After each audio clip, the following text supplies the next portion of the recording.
Hello viewers, welcome to TSAT. Today we are going to discuss about NMMS examination, National Means Cum Merit Scholarship Examination. It consists of two parts. One is MAT, that is Mental Aptitude Test, and the other one is SAT, Scholastic Aptitude Test. Each one comprises of 90 questions. Right. While coming to SAT examination, mathematics is a subject, and in that we have questions from 126 to 145 from mathematics part. We have 20 questions. Now, from this mathematics subject, we are going to discuss the topic ratio and proportion. What do you mean by a ratio? We know that comparison of quantities is treated as ratio. But how do we compare quantities? They can be compared using subtraction or division. So, comparison of quantities using division is called ratio. Now, while coming to a ratio, we have to observe two things. First one is order is important, and the second one is the quantities which we are considering should be of the same units. Now, let us see the main features of or key points of this ratio and proportion. Look at the screen.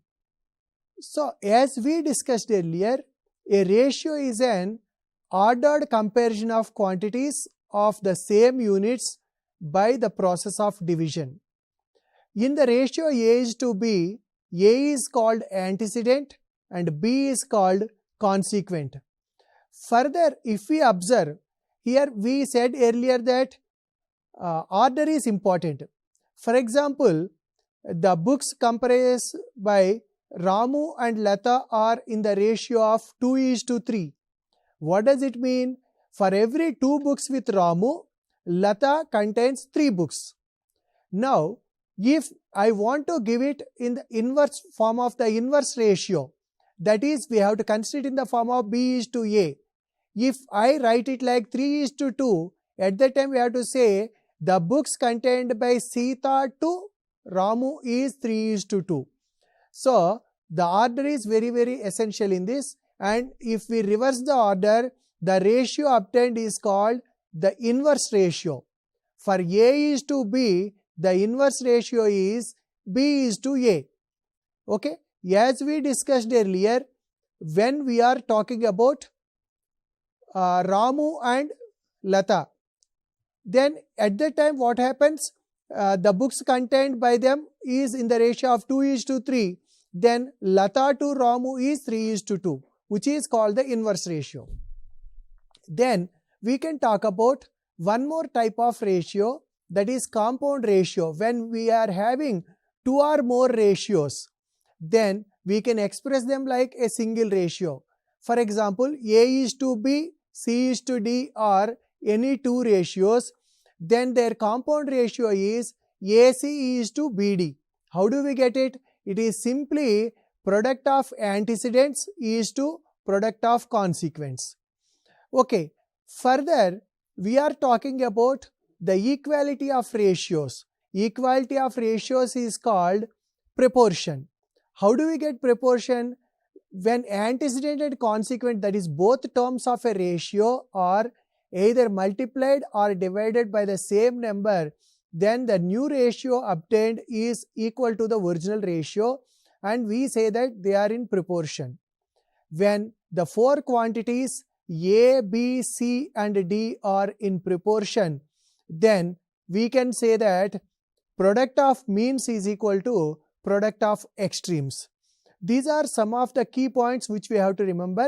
By using them, we can start solving the problems. Now let us go for the problems. Look at the screen, the first problem. Here it is given like this. A ratio A:B is said to be in the simplest form.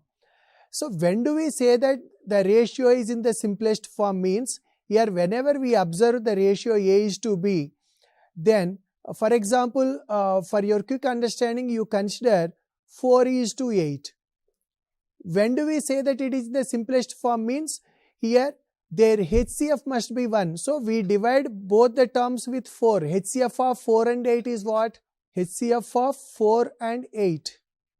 Here we can see it is 4.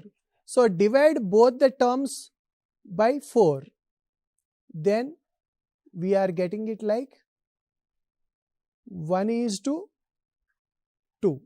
Now we can observe that this is the ratio which is equal to the original ratio, and here you can observe that HCF of 1 and 2 is 1. So for this we can say that a ratio is said to be in the simplest form if the HCF of the given two terms is 1. Now let us go for one more problem. Here the ratio is given x:y is equal to 3:4. Then find the value of 4x minus y is to 2x plus 3y. For solving such type of problems, the easiest way is, let us consider, because already we said whenever we are considering the ratio, the HCF is suppose some k. So we can say x is equal to some 3k and y is equal to 4k. Here we can understand that k is their HCF. Now you can substitute them in the required ratio. So 4x minus y by 2x plus 3y. Now 4 times of x is 3k minus, of course, y is 4k by, here we can see that 2x plus 3y, 2 times of x is 3k plus 3 times of 4k. Now what we are going to get, we observe 12k minus 4k, 8k by 6k plus 12k, that is 18k. So here of course k can be cancelled, means the ratio is 8:18. Means further we can simplify it. So if we divide both the terms with 2, you can observe that it is 4:9. So here we can observe that 4:9 is the required solution for this, right? So in the same manner, whenever we have to consider the ratio problems, just simply we can consider the HCF like, and we can consider them like A is equal to 3k, then B is equal to 4k, and simply we plug in, and that's how we can solve the problems. Now let us go for one more problem. Just look at the screen. So here it is given x plus y is to x minus y is equal to 5:1. Then what to do here? If you consider x plus y is 5k and x minus y is 1k. Here simply you want x square minus y square is to x square plus y square. For that you want x and y. So simply first solve them. On adding, you can observe that 2x is 6k, that is x is 3k. Likewise, you can observe y is equal to 2k. So now simply you substitute those values in that, x square minus y square by x square plus y square. Now x is 3k, so 3k whole square, that is 9k square, minus 2k whole square is 4k square by 9k square plus 4k square. What else you observe? Simply you can see that it is 5k square by 13k square. Of course k square is cancelled, so we get 5 by 13. 5 by 13 means the required ratio is 5:13. So again you can see that this is the required solution. Okay, now let us go for one more problem. Whenever we are considering these problems, just we have to check how the problem is given, what is the data given, and accordingly we have to solve. The ratio of copper and zinc in an alloy is 7:8. Weight of zinc is 9.6 kg. Then what is the weight of copper? Here just simply you can observe that 7 parts of zinc. As order is important, here we can see 7 parts of copper and 8 parts of zinc. And weight of zinc is given, means 8 parts of zinc means 8K is 9.6 kg. So what is the value of K now? 9.6 upon 8. So you can observe that it is 1.2 kg. Now while coming to copper, it is 7 parts. So 7K. So weight of copper, how are you going to get? 7 times K.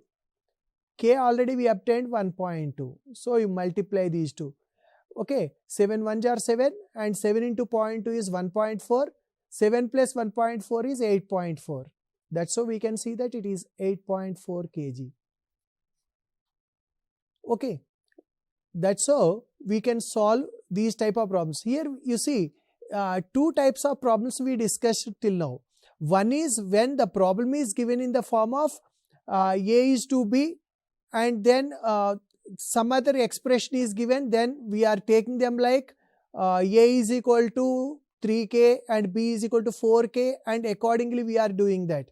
That is one way. And here the second one is the ratio of copper and zinc is given. At that time, means the ratio of 2 objects are given and weight of one substance is given, then we are finding the weight of the other substance. Okay, this is the way in which we can solve the problems of this type. Now let us go for one more. Here most of the times when we are talking about ratio and proportion, especially we can observe it in business, whenever we are working with partnership. While coming to partnership, what kind of ratios can we observe? We can see 2 types of ratios. One is the ratio of investments and the other one is ratio of time periods. Here you can see that whenever we are talking about how do we share the profit is always to be shared in the ratio of their investments. Here while coming to investment directly, investment itself is not sufficient. When investment and time period are the same, that is okay. But when investments and time periods are different, then we take the help of compound ratio. Earlier we discussed that compound ratio means it is the combination of 1 or 2 ratios. Then simply we express it like a single ratio by considering product of antecedents and product of consequence. Right? Here you observe. In this problem, A invested 2000 rupees for 1 year and B invested 3000 rupees for 8 months. Then how do we just consider the profits? What is the ratio? Now first you consider the ratio of investments, that is 2000 is to 3000. It is a quick observation that 1000 is HCF of these two. So divide both by 1000. So simply the ratio of their investments is 2 is to 3. Okay. Then next one is duration. Here you observe A invested for 1 year and B invested for 8 months. As we discussed earlier, whenever we are expressing a ratio, both should be of the same units. Here it is expressed in years and here it is expressed in months. So try to express both in the same. So A 1 year means 12 months. So 12 months is to 8 months. And of course again here we can see that 4 is the HCF of these two terms. So 3 4s are 12, 2 4s are 8, means we are dividing both the terms by 4 to express in the simplest form. So this is the ratio of investments and this is the ratio of time periods. Now if you want the ratio of their profits, it should be in the form of their investments. Investments, how do we get? We have to simply go for the compound ratio of these two. If there is only one ratio, we take it directly. But here we have 2 ratios. So we consider their compound ratio. How are we going to get compound ratio? Product of extremes and a product of antecedents is to product of consequence. So product of antecedent. So 2 into 3. In the first one it is 2 and in the second one it is 3. So 2 into 3 is to, here second terms 3 into 2. So of course we know that 2 3s are 6 and 3 2s are 6. So 6:6 means 6 is HCF. So we can say it is 1:1. So here in this situation we can observe that it is in the ratio of 1:1. Okay. So for solving these types of problems, what is needed means, first of all we have to understand that ratio of profits is always equal to the ratio of their investments, and investment depend upon what are the amounts they invested and what is the duration. So ratio of investment amounts and ratio of time periods, then simply we consider their compound ratio. Then we know that these two are equal means they are in proportion, means here we are using ratio concept, compound ratio, then proportion. All these concepts we are using for solving such type of problems, right? So students, whenever we are solving these problems, be careful about all the different concepts which are used in a specific problem, and accordingly we have to solve them. Now let us go for one more problem. Look at the screen. Here this is a typical geometrical problem. Here you are given the ratio of angles. The ratio of angles is given and you are asked to find the ratio of sides. Here first of all we have to understand that a ratio of angles, we know that sum of angles of any triangle is always 180 degrees. Because here the three angles are in the ratio 1:1:2 means the angles we can consider them like 1K and 1K and 2K. Their sum means simply you have to add. So it is 4K. As per given data, this 4K must be equal to 180. So what is the value of K now? 180 upon 4, that is 45 degrees. So you can see that what are the angles now? 45 degree, 45 degree, and this is 90 degree. Means quickly you can observe that this is a right angle triangle, and further it is two sides are equal means isosceles right angle triangle. These two are 1 and 1, and if these are 1 and 1, if they are equal, this will become √2. So what is the required ratio? It is a quick observation that the required ratio is 1:1:√2. Means here what are the concepts we are using for solving this problem? We should know sum of interior angles of a triangle is 180 degrees. Then by using the concept of ratio, we are finding the angles. Then from that we have to identify the type of the triangle, and as per that we have to find out the ratio of sides. Okay, this is the way in which we can solve such type of problems. Now let us go for one more problem. Just look at the screen again. Here this is a problem related to a quadrilateral. What is given here? Observe, the ratio of quadrilaterals is given. We know that a quadrilateral contains 4 angles and the ratio is given 2:3:5:8. Then what is the sum of interior angles of a quadrilateral? It is 360 degrees. So first, because the ratio is given, let the angles be 2K, 3K, 5K and 8K. Then what is their sum? Simply add. And the sum of these 4 angles must be 360 degrees, because sum of interior angles of any quadrilateral is 360 degrees. Now 2K plus 3K is 5K, 5K plus 5K is 10K, 10K plus 8K is 18K. So 18K is 360 degrees. So what is the value of K now? It is 360 upon 18 means it is 20 degree. So what are the angles? Can you go for a guess? Because 2 parts means 2K.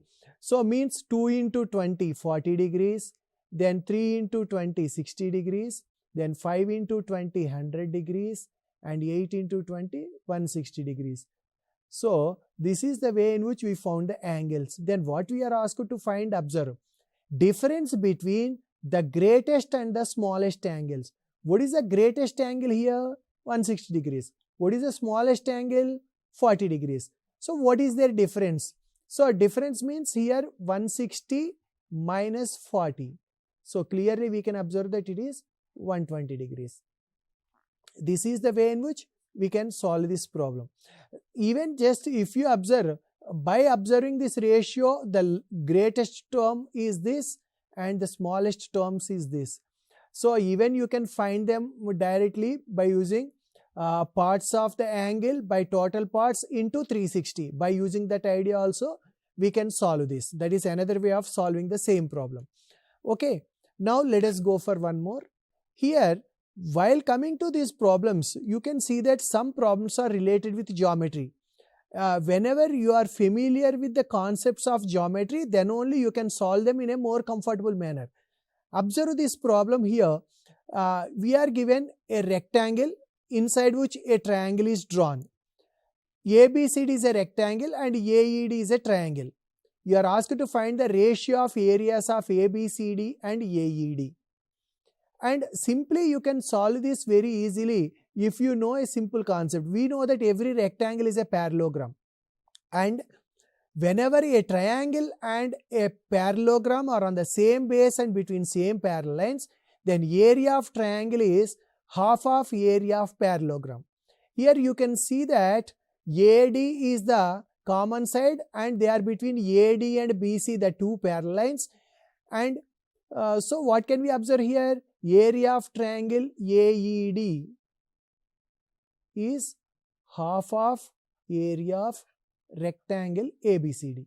This is the relation between them. If once we understand this relation, you want ratio of areas of, observe here, especially while coming to these problems, as we discussed earlier, order is very, very important. Whether we are asked to find the ratio of area of triangle to area of rectangle or area of rectangle to area of triangle. Here you are asked to find the ratio of area of rectangle to area of triangle. Area of rectangle, you can see that it is 2 times of area of triangle. So 2 times of area of triangle is to area of triangle. So area of triangle is common in both. So you can observe that the required ratio is 2:1. So this is the required answer for this.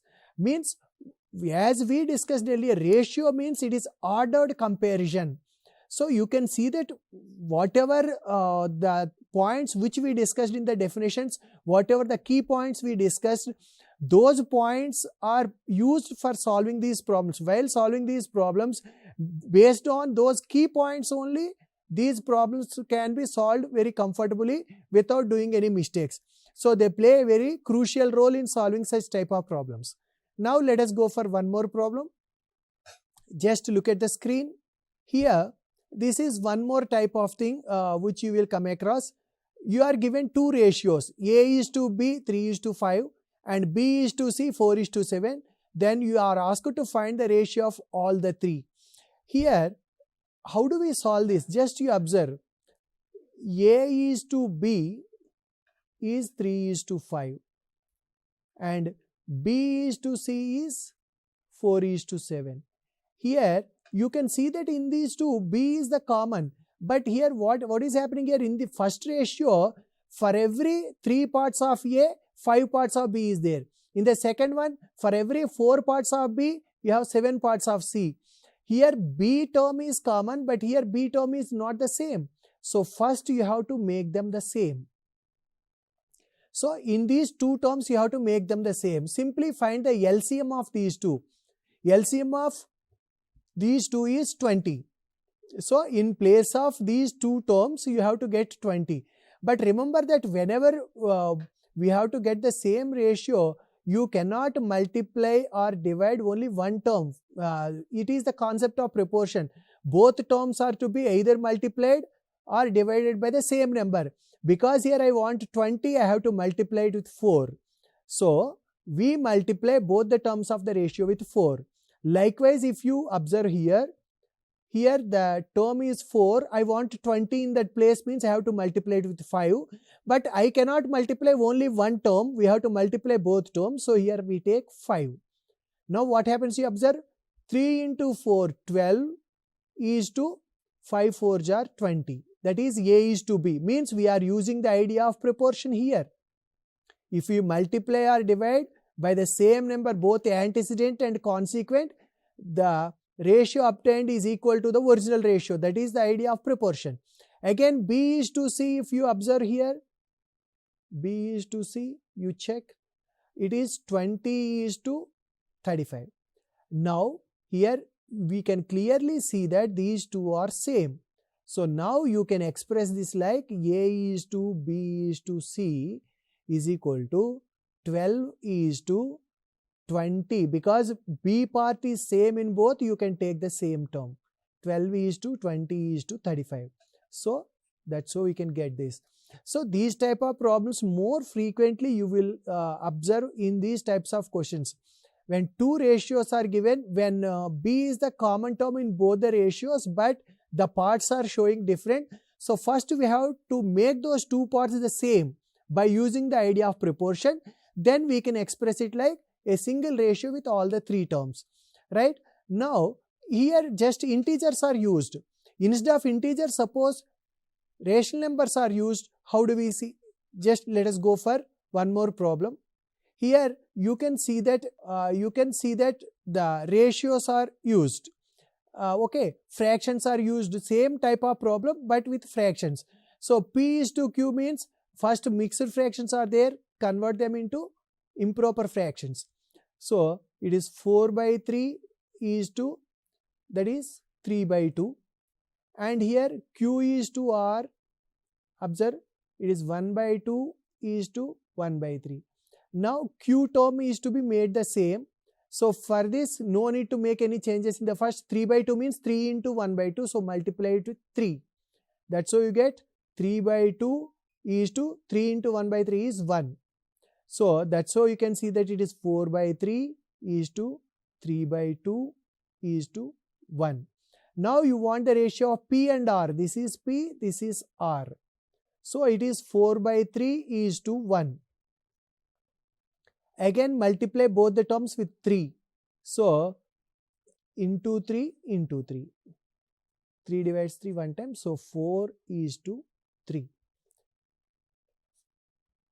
Okay viewers, I hope you understood. While coming to the concept of ratios, what we have to observe here is the key concepts. Whenever we are considering the ratio, what are the points that we have to remember? First one is their order is important. Second one is while coming to the ratios, both the terms should be specified with the same units. We can write the inverse ratio, and then we can express the compound ratio. When we have 2 or more 3 ratios, then at that time when we have to express them like a single ratio, we make use of the idea of compound ratio. And further, when we are talking about the equality of ratios, that is called proportion. If you understand these few basic concepts, very easily you can solve the problems related to this topic, ratio and proportion. This is a very easy topic. Comfortably you can learn the problems related to this. Okay guys, that's all for now. I hope all of you well enjoyed this and you understood this concept. We will discuss some other concept in our next session. That's all for now. Thank you.